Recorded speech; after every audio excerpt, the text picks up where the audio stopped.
it makes the biggest difference, you know? Like you say, you don't really see many women in leadership or power these days, or you might not have the opportunity to work under them or alongside them to experience it. Sure. So that experience firsthand, it does change your perspective on how to lead a team. Like, how do I motivate people? How do I show people that I care about them, but that I'm also trying to run a business? That, I feel like that balance is probably the hardest one to figure out, you know?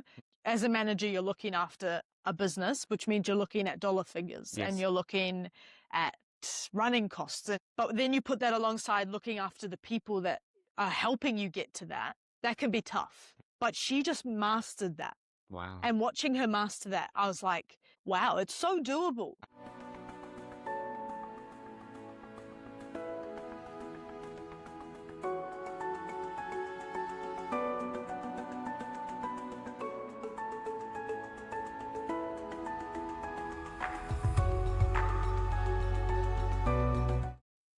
Do you want to walk me through about why you decided to? First, tell me, where did you go? Okay, so we went to Canada. Yeah. We got a working holiday visa in Canada. So you can, as New Zealanders, we can apply for a 2-year working holiday visa. It's called the Working Holiday Experience. Yeah, 2 years. Yeah, 2-year. And then obviously Canadians can do the same here. If I'm honest with you, I was working in my corporate job for 3 years. Yeah, 3 years. It wasn't even a thought in my brain that to do a working holiday visa. And then one day I was sitting with my partner, Ollie, and he was like, I really want to go to Canada. And in my head, I was like, okay, we'll go to Canada for a holiday. And then a couple of weeks later, I was watching him online and he was looking up all these visas. And I thought, what? Like, want to go to Canada properly? I didn't really know much about Canada. Yeah. I thought, okay, it's cold. Yeah. I don't know much else. Yeah.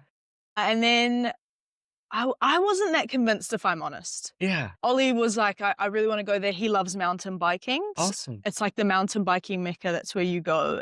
They've got the biggest mountain bike parks. Wow.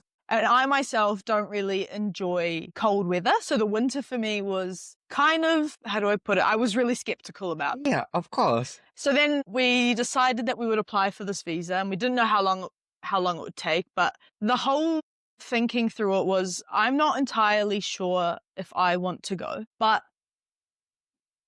how will I ever know if I don't try? Wow. So, and I'm so lucky because I've always grown up with such a supportive family. Like, my mum is my rock, and she's always encouraged me to do anything and everything. And even when I went to her, she was like, are you sure?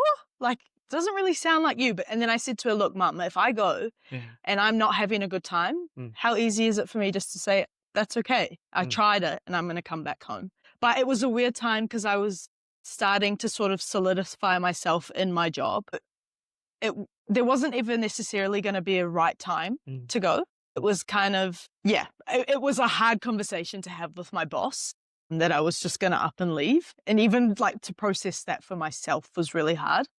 But she was also so supportive. She was like, you've got to go, you've got to try. And she said, if you come back and you don't ask me for your job back, I'll be so upset with you. So it was so supportive from the get-go. And then I started to get really excited about it, the thought of summer and all the beautiful lakes there. And I found a job using just like applying online for the resort that was in Whistler, because that's where we went. And then with the job comes staff housing, which was a whole nother shock, but I can talk about that after.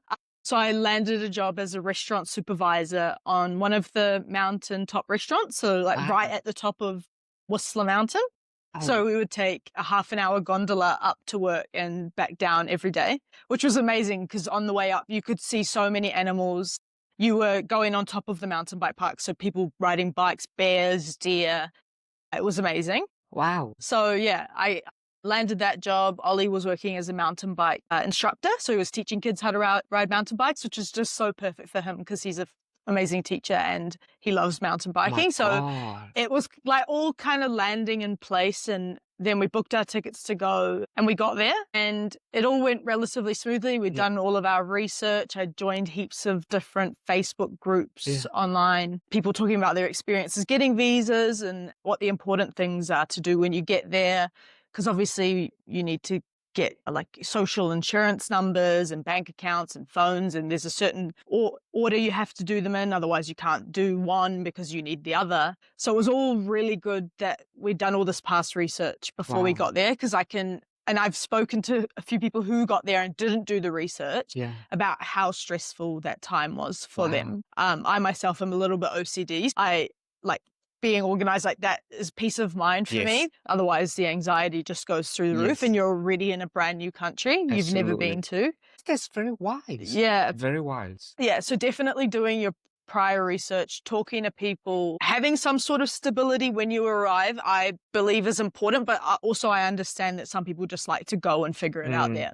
I suppose that's just two different kinds of people and how you like to roll. I like what you just say. Similarly, for a lot of people came to New Zealand, even applying for bank account has been a nightmare. And I think you're right. Even just sorting out the most basic things. Yes. Yeah, absolutely. It's so important. Because it's a peace of mind, you know.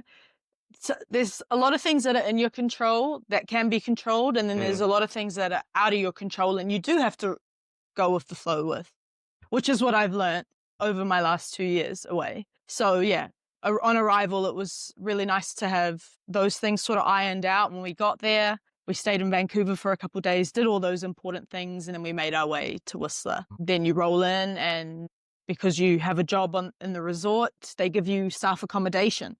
Amazing. Yeah, and it's really, really well priced because, as you might know, when you work on the mountain on a visa, you're not really getting paid very well. But you're not there to make money. No, you're kind of there for the experience. Like, I'm not going to leave my corporate job to go and work on a mountain to make money. Absolutely. And especially because of all of the money you've already spent to get there, you're kind of already in a loss. So you have to be prepared. Yeah, absolutely. It's about learning the experience and extending your horizon. Yeah, and being well prepared, because you are going to spend a lot more money than you think getting there. Wow. And sorting things out. So yeah, we checked into our staff accommodation, and that was my first shock. It was like the size of a shoebox. The kitchen was just a fridge, a sink, and a stovetop. That's it. And it was like only big enough for one person to go in. You don't really have a sitting area. You just had like a piece of wall where you could put a couch, and then 2 rooms, and in each room had a bunk bed and the smallest and most disgusting bathroom you'd probably ever see in your life. So that week was a real shock for me. And if I'm honest, I was in all sorts for a week. I was like, why am I here? This is not what I expected. But then once that week rolls past, obviously you're just getting used to your new surroundings. Absolutely. And shock. Oh, yeah, big shock. For me, it was a shock. For Ollie, he was like, oh, who cares? No, I same. When I first came to New Zealand, I went into accommodations. The place is nice, but how dirty it was, and the pigsty of the 2 flatmates was a shock. Yeah. I cleaned everything out. So I hear you. So yeah, cleaning, putting all your stuff away, getting used to this new bunk arrangement was interesting. And it was so hot when we got there. It was like, it's crazy because it's a mountain. So the summers are like 30 plus degrees. And then the winters are negatives. So it's 2 polar opposites. So we got there and we were on the top floor of our building. And so the hottest floor, and you don't have aircon. So I was getting used to that too. But nonetheless, we started meeting people, and then it was just the least of my worries. You know, I was like, I don't even care. Like, I'm not really home that much anyway. So what if it's tiny? I'm paying like $90 a week to live here. You know, who cares? So yeah, that was interesting. And then we started work. What's your comfort zone? Oh, absolute. That's what Canada taught me so much. It's like, you think you know what your uncomfortable is, but going overseas teaches you a new level of uncomfortable and how you're going to handle that uncomfortable. It also teaches you that your problems are so small and they might feel so big at the time, and they might just overcome you and you might feel so overwhelmed. But they're actually so minuscule in terms of the world, because you're meeting so many people from so many different cultures. Like, you've got So many Australians there. You got lots of Germans, a couple Kiwis, not as many as you'd think. Some people from Japan, English, obviously, Irish, Scottish. And it was so fascinating learning everybody's backgrounds, their values, their past.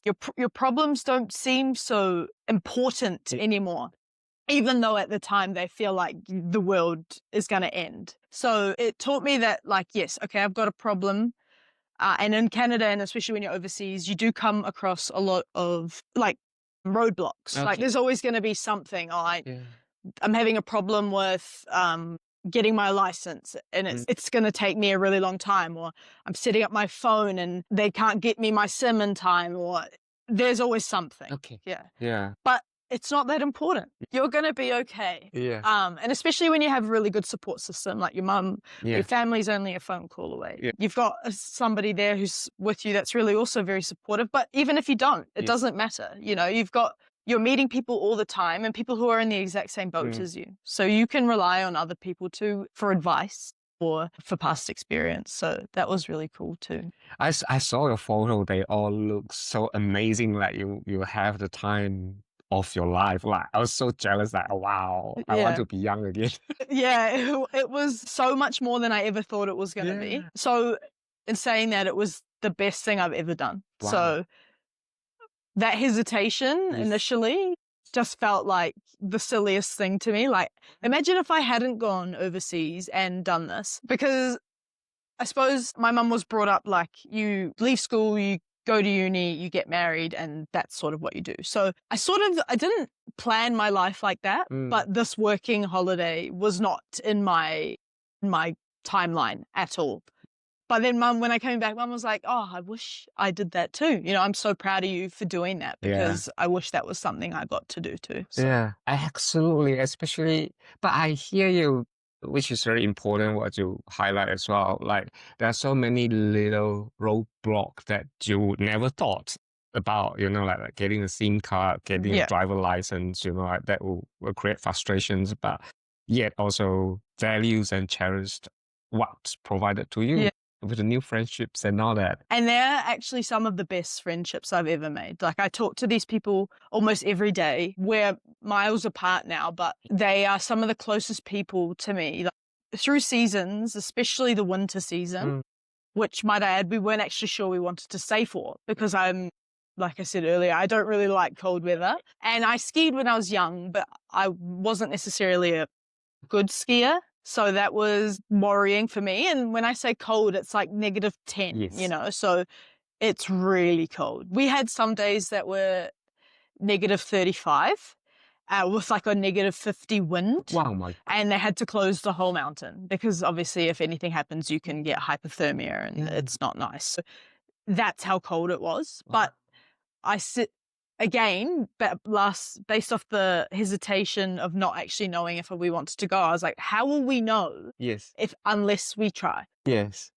So I said to Ollie, how about we stay for 4 months of the winter, which is majority of the winter, and then we book a trip and we head to South America, Central and South America, which is what we did at the end of February to go and see some warm weather. So I was having the cold weather experience, but then after we were treating ourselves with going to see some warmer weather. But that winter was one of the best seasons ever. I worked in this little waffle hut on the top of the mountain. So we used to ski to work. We used to take about 3 different gondolas and chairlifts to get to work. And it was kind of like the place to be on the mountain for food. Like we used to have lines outside our door before we would even open, and we would just make waffles for like 7 hours a day. And they were really nice waffles, but they were really expensive. But the amount of people coming through and how small our restaurant was, it was chaos. Like you were like, I was lucky to some days have a lunch break. So, but that pressure, you form these bonds with people around you that you'd never, ever think you would, especially in a seasonal job. So you're going through the highest of highs and the lowest of lows with these people. I'm not going to lie to you. It's not all glamorous. Like you are working pretty hard. I mean, it's up to you what job you get, but it is a real destination in Canada. So you get a lot of tourists coming through in the winter. So is chaos. Some days you would finish work and you just think, yeah, exactly. And you'd be too tired to even think. And that back to back for 5 days before you'd get your 2 days off, there was certainly some days where and I'm sure everybody could say the same. There was some like breakdowns. Of course, Yeah. 7 hours non-stop restaurant. Yeah. I work in a restaurant many years. I know how pressure it is when you get so busy. It's 7 hours non-stop. And so, yeah, there was some real lows, but the low was sort of felt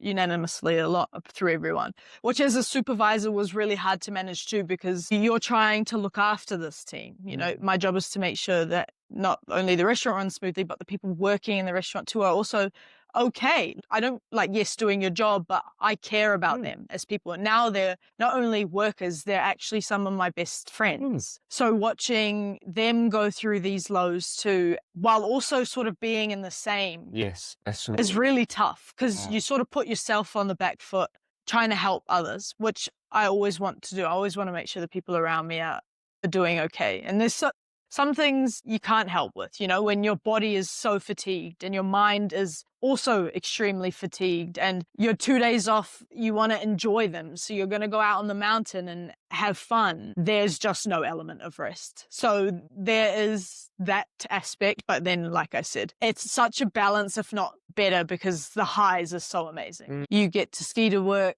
every morning and there's nobody on the mountain yet. So you have the mountain to yourself. Wow. And every afternoon you get to ski home and there's nobody on the mountain. So it's like it feels like a treat.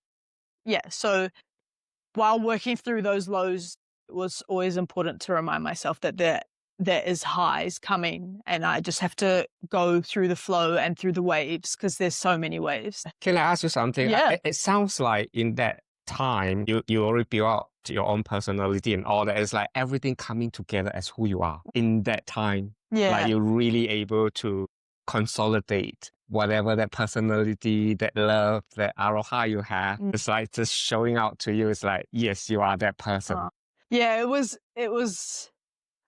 yeah, you're right. I learned a lot about myself in that experience. But it's always in you. You just never have the chance to dig it out. Yeah, sure. Almost sounds like you finally have a chance to dig everything out of who you truly are. Yeah. It's always there. Yeah, I love working in a team. I always love being around people. It's who I am. I am an extrovert. You're a very lovely, caring person. Everybody loves you, even at kickboxing.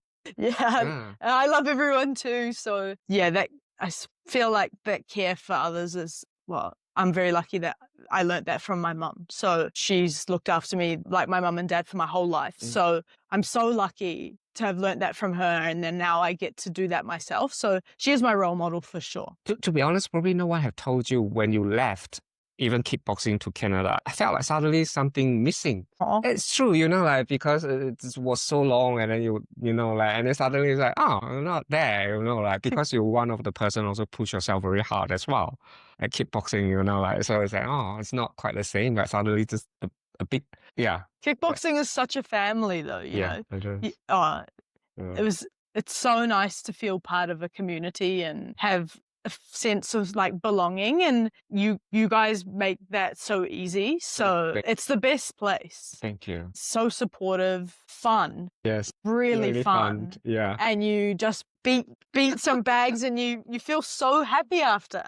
Yeah. So it's amazing. But there's the thing, like what you just say is also, they must be really hard, like 7 hours, 5 days. But I hear you say the good thing is because everybody was just so strong as a team. So you do have that bond. And so when you said, like you're all feeling tired together, sad together, when you have the high, you're feeling high together.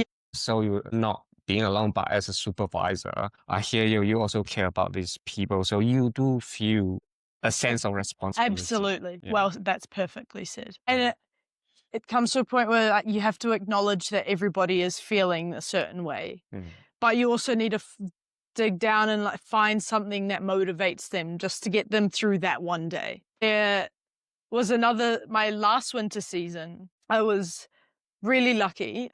So I moved from that restaurant to a different restaurant, and I worked under the most amazing manager. She just led with humility. Like, she, moving forward, is my role model for how I would want to lead. Wow. And I never ever thought I would leave Canada with that. So just watching her and how she led with humility, she was so honest. She lived by her own rules. She was a really approachable person. She was so caring. Mm. She was essentially like our mum at work, but she was our boss, you know? So she'd whip you into line when you need, but she was also the first person to be there for you if you ever needed anything. Her values were so aligned, and her passion just bled through everyone. Like, everybody was working hard because we wanted to work hard for her. Wow. Do you know? We all wanted to win Yes. because we wanted her to win. Wow. She was amazing. And to this day, I want to, if I ever have the opportunity to lead in a manner that's like her, I would 100% want to be like her. Because to be honest, you are pretty amazing as well. If someone who you feel like, wow, that person must be. Oh, she was Wow. incredible. Yeah.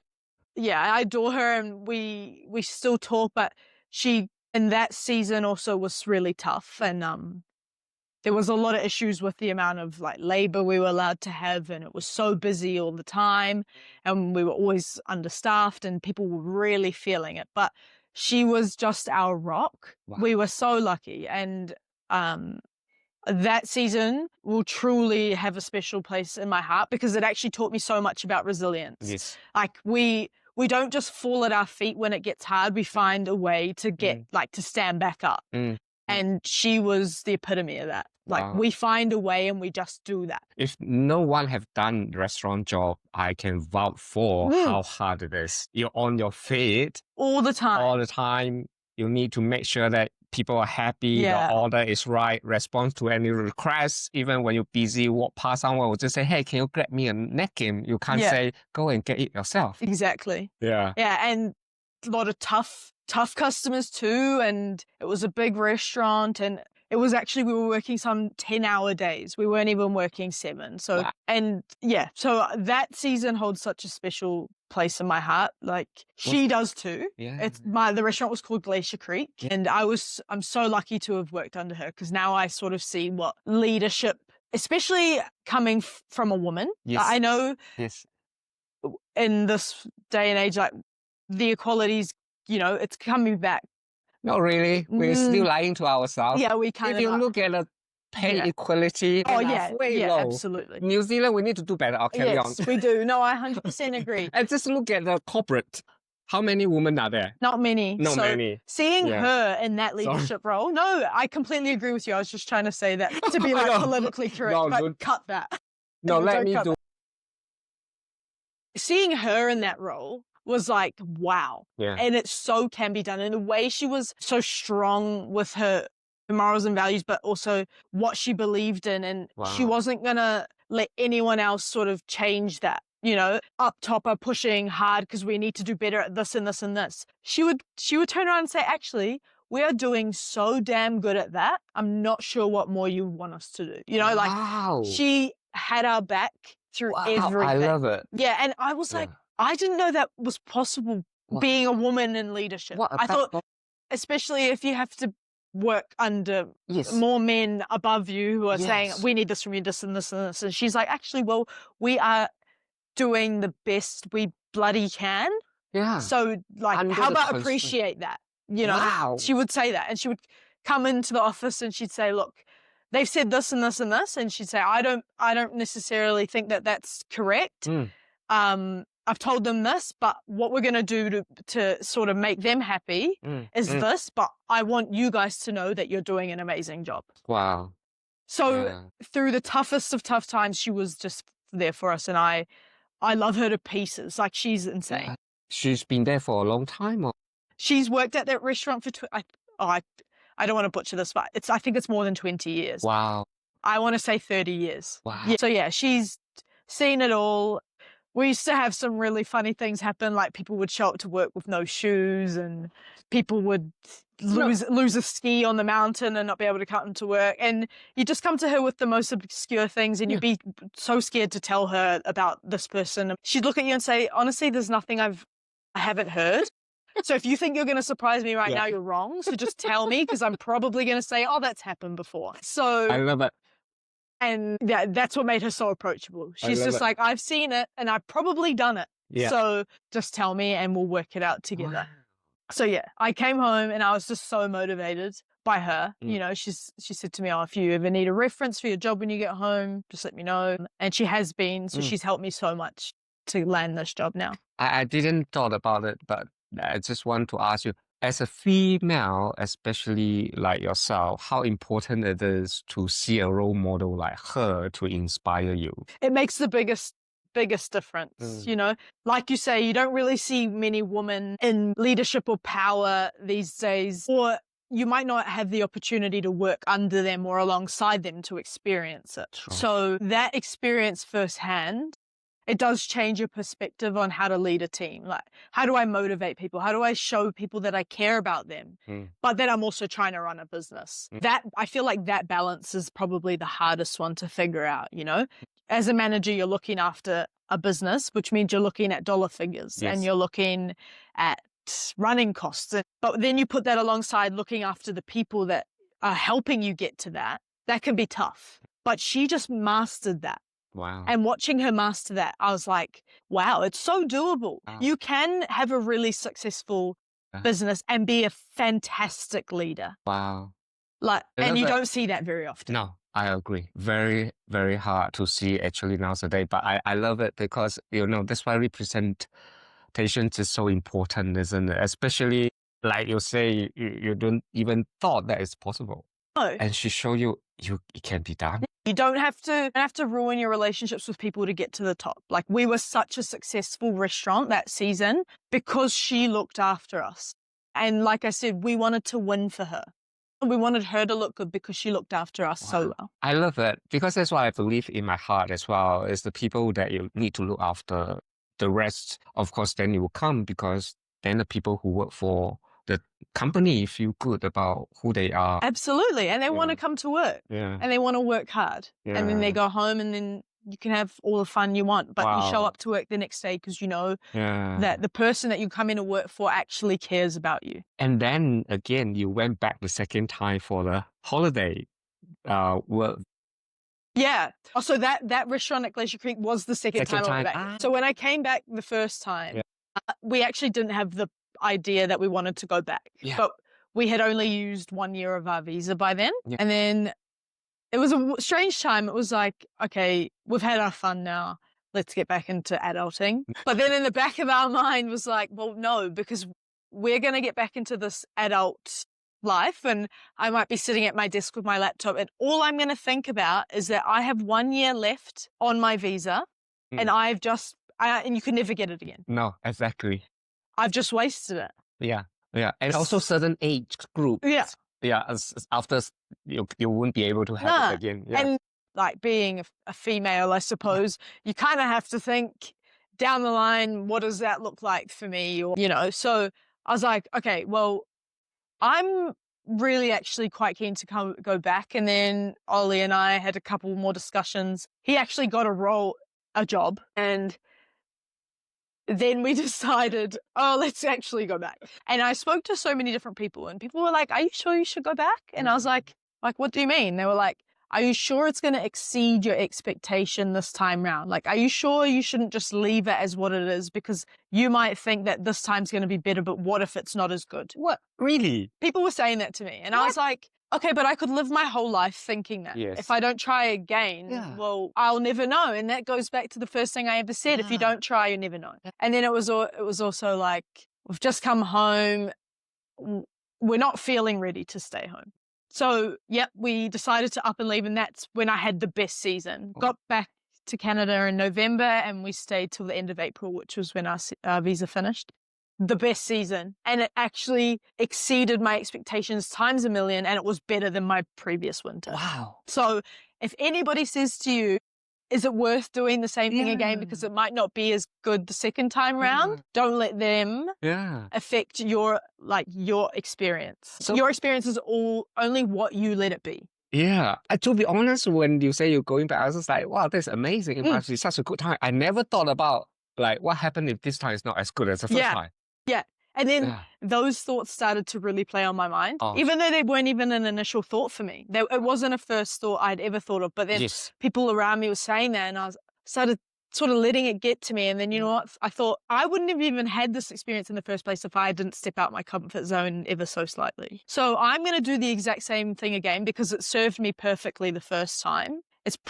I don't see why it wouldn't serve me again. The best season of my life. So Yeah. yeah, when people say that, don't let that overcome you. But yeah. Two questions though, like what would you say to yourself, especially the one that at first thought about is like, oh, do I really want to go? When you look back, what would you say to? Just go. Yeah. Like, you have nothing to lose. You know, you can give anything a go. Yeah. And if it doesn't work out, then you can actually turn around from it and say, well, at least I gave it a shot. Yeah. Because there's going to be so many other experiences in life where things don't turn out how you expect them to. And I suppose having the resilience to turn around and say, well, at least I gave it a go. Yeah. And I should be proud of myself for giving it a go. But then in the other scenario, it could be the best thing you've ever tried. So, And that is my testament to giving something a go outside of your comfort zone. So if anybody's ever thinking, oh, that seems a little bit tough or that seems a little bit hard, join some groups, join some communities, talk to people. Just set yourself up in a way that you can have that path to success. Like, do your past research, read some blogs, watch some videos even. Just do the little things that help you feel like you've done your homework so that when you do make that decision to go, you've got this knowledge behind you and you can get there and give it your best go. And then, like you say, if that's not for you, you turn around and you say, I gave it my best try. second question. Now, when you look back, what do you think you take away from all that as who you are? It's really not to sweat the small stuff. Yeah. Wow. Your problems, like I said earlier, seem so big in the time and in the moment, but the world is so big and we are such a little speck in the ocean. Just, you have that resilience within you. You just need to find it. And that self-exploration and learning how to overcome difficult situations, then you start to teach yourself, well, actually, I can live through these tough moments and I have a fantastic support network and I've worked through this before. I can do it again. And I'm so lucky that I've come back with that, which is so not something I thought I would come back with. You kind of go on holiday, like you're going on a working holiday, like, but I came back and I feel like I have that resilience to sort of work through tough problems. And we're always going to have tough problems, you know, but yeah, what you decide defeats you or what you decide to work through is really important. Also, I think listening was something that I learned a lot about. It's like, listen to the people around you. We all go through such unique experiences. We all have such unique experiences. Learning from other people what they've gone through and maybe the tough situations they've worked through and the people that they are today, and just listening to them is so important. You learn so much from listening. So I've learned that that's really important too. So just look at people and just actually actively listen to what they're telling you, because you'll learn a lot more than you think you will. This is interesting because I assume you're always quite a caring person, but what made you realize that even going through a much, because you're not just talking about active listening, I think you're talking about, you know, like if I sense is correct, it's like really deepening your understanding why this person is having this struggle. I.e., you know, like not just like listen and then... Yeah, and especially in really chaotic times. Yeah. And especially when you might be feeling the same way, you might not be as in tune as you wish you might be. You know, you're always going to try your best to care and listen, but sometimes there's a lot going on in your brain and you can't necessarily process information properly. True. But when you're tired as well. Especially when you're tired. So if you sit there and you can sense somebody isn't necessarily doing well, it's just being that shoulder for them to talk to and asking, like, and reassuring them and just making them feel safe and just being that caring figure there for them to feel like they can sort of tell you what's going on, or if they don't even want to tell you what's going on, just knowing that they can if they ever wanted to. Wow. So that's probably one of... I hear, because you say even just helping them to get through that day is enough. Yeah. We just go day by day. Sometimes life is like that. You just have to work through day by day. And so, because you're going with your boyfriend as well, have it strengthened your relationship? Oh, it's such a fantastic question. It definitely has.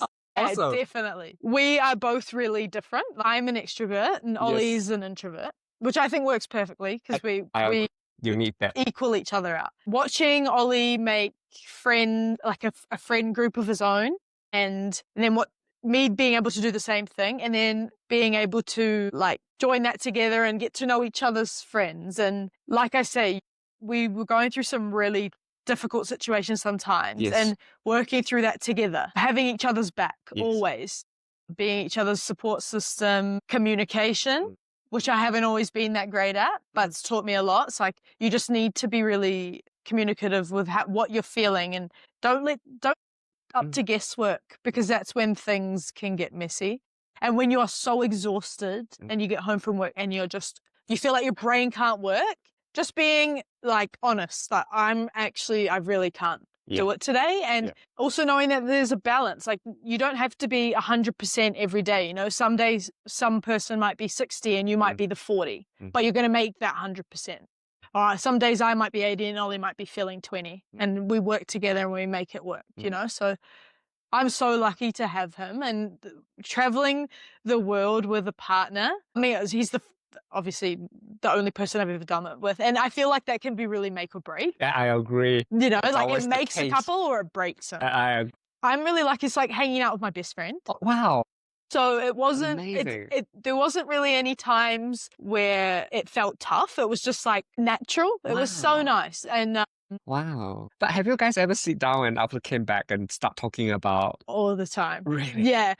Every time we're together, and he always brings up, how cool is what we did the last 2 years? And I say, it was insane. That's amazing. And then he's always like, well, should we do it again? I'm like, I would love to, but life is kind of doing its thing right now. And I feel like this is where I need to be right now. But if I was a real free bird and I just was like, whatever, I don't care about where I want to live in the future, or if I do this or that, then absolutely I'd go again. But I've had that fun now, and like I want to keep traveling, but I think I'll just do it in a different way. You Absolutely. know? So and to be honest, like you say as well, because even having a job is not like an easy job. Your body can only take so much. This kind of environment, you know, like it's impossible to keep putting yourself in that situation. And this can be quite challenging as well.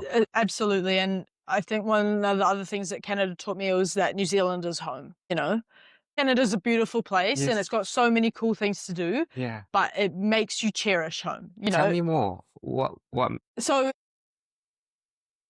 I don't want to say it like in a negative way, but doing things for like normal life, such as opening banks and cars and phones and insurance and like all these things in Canada are really tough. And a lot of it doesn't make sense, the processes they have. So then you come here to New Zealand where things might feel like they have a lot of regulation or they might feel really strict, but everything actually makes sense. Everything has a process that makes sense. Everything is easy in a way. It's not as expensive as it is there, which is hard to believe because of how expensive it is here. But we also have the most beautiful people here. Like people in New Zealand are kind, they're caring, it just feels like home. Yes. And being there has taught me like in the future, this is where I want to live and keep growing. So it was also cool because we did travel through Europe and Mexico, and you see all these different cultures and you think, wow, we've actually got a really cool place here. It's a really good country. It's safe and you feel safe and you have really nice people around. It's so nice and green.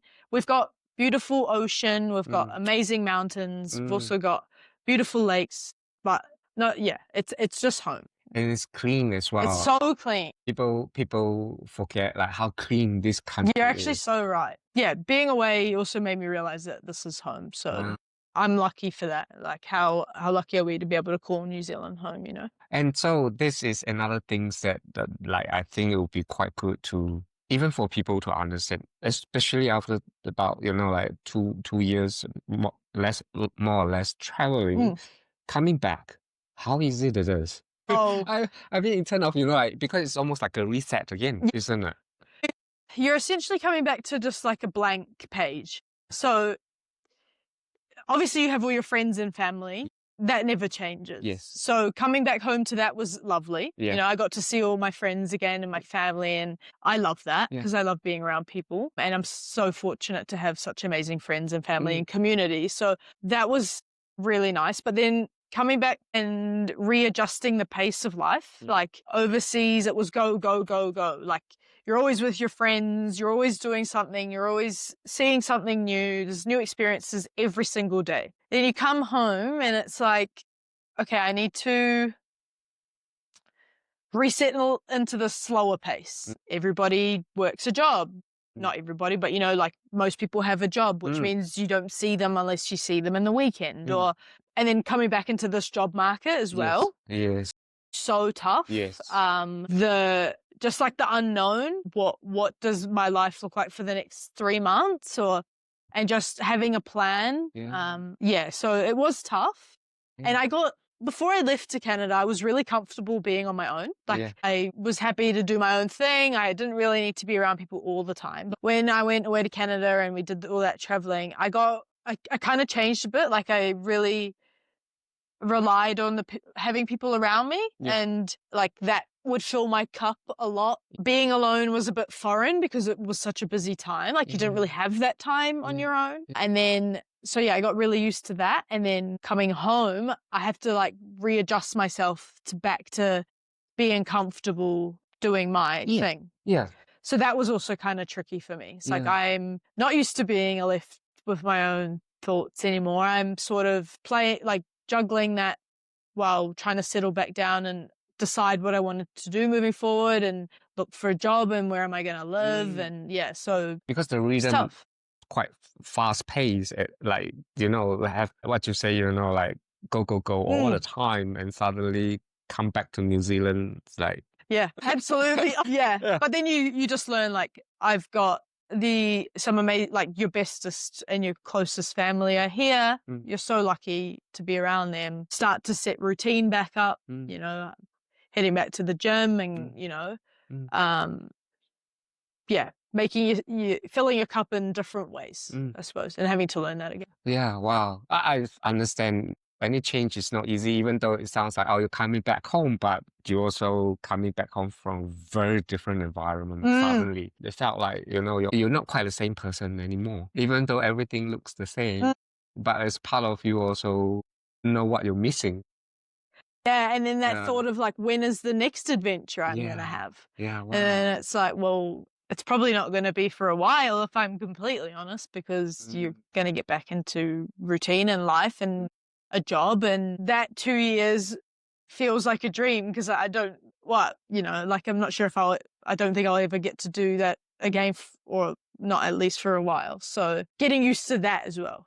As you say, adult dream, go back. But which is, again, emphasize how important it is to have that experience. Exactly. Yeah. So now you can always think back about it and just think, that was so fun. And now you have all these friends and people that you can reconnect with in the future. Lots of my friends, really good friends that I made, live in Australia. Yes. So that's not that far away. So there'll be so many opportunities to go visit them, and they can come here and see New Zealand. Yeah, there's so many things to look forward to. It's just like having to remind yourself that too. And you have like an international friendships groups Absolutely. Now. Yeah. Absolutely. Like one of our closest friends, he lives in Austria. Yeah. And so when we went to Europe, we got to visit him, and that was just the funnest thing ever. Wow. They say that when you do overseas experience like that, they call it seasonal friendships because people always come in and going. That's right.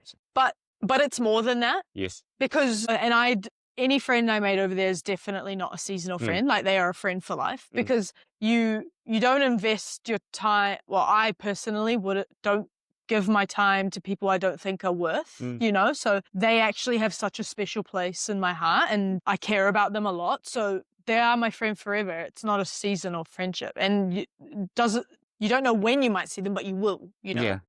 Because you guys spend such a vulnerable time as well. Yeah. Like because you peel back all the layers, you're not the corporate job of Sarah, you're not a New Zealander. Like you Yeah. to them is just that person. Yeah. Yeah. Most honest, most vulnerable, and most authentic. It was, yeah, it was really so, so much fun. Yeah, I tell you, that is such an amazing story. I love every bit of it. Gosh, it make me feel like I want to do it. Let's go. So that's the thing, like because I sense that, if not because of your partner, it wouldn't have been your decision at all. Probably not, Yeah. which is crazy, don't you think? I do. Yeah. I do. I think it's a big risk, like what you said. Yeah. And there was a thought that I was like, oh, I'll just let him go. Yeah. I was like, no, like I don't see my life Yeah. going like that. Like I'm gonna be here and just think, What I wish I was there. Absolutely. Yeah. So have you ever had that conversation back as like, oh, if he hasn't even No, we actually haven't. Yeah, it would be so strange to see what our life would look like right now if we hadn't gone Yeah. away. Yeah. Because I think that is very interesting as well because he's such an introverted, yet he wanted to have that experience. He's such an adventurous person. Yeah. Yeah. He loves the outdoors. He loves doing cool stuff, and he's like so perfect. Yeah, I'm so lucky. So he Wow. brings that side out in me too. I love adventure and I love having fun, but that just wasn't an idea for me. So when he came up with it, I was like I said, why not? Let's just do it. Yeah. Wow. Yeah. Yeah. I just want to say thank you. It's just amazing. I don't even know what time it is, but I just felt like, man, that's just, amazing. Oh, thank you. Yeah. Thanks for listening. I learned so much about you. I think also that humanity you talk about and also the preparation is so important because you also say it's not just a bit always really learning about who you are, like finding out things that probably you wouldn't have that experience if you wouldn't have done it and to really put yourself there to test who you are as a human being and person and Yeah, for sure. yeah. Yeah, one of the most valuable times ever. Yeah, and I never thought I would leave with those experiences, but yeah, I did. The best time. Last word. So if someone ever like I ask that again, but if anyone like thinking, oh, should I not? What would you tell them? I'd say to them, would you be happy living with the what if? Can you live the rest of your life thinking, what would have that been like? So the best thing you can do is try. And if it doesn't work out, that's so, so fine. You gave it a go, and then you'll learn about yourself and what you want to look for and what suits you and what doesn't. And then your next journey after that will be even better because you've learned from the first time. And also, like what you say, the first week is going to be a bit hard because everything is a shock, right? But because you're there to also meet people, and then that will change once you have the friendship. Yeah. And absolutely. also, you say, like most important thing is do your study. Yeah, and preparation. Preparation down to bank, how to open the bank account. Yeah, and SIM card. Yeah, absolutely. It doesn't seem that important, or it kind of might sound a bit silly, but it is so helpful. Just do some research, read some things online, join some Facebook groups, read other people's experiences, and then do your thing and let it happen. Thank you, my friend. Yeah, This is so wonderful.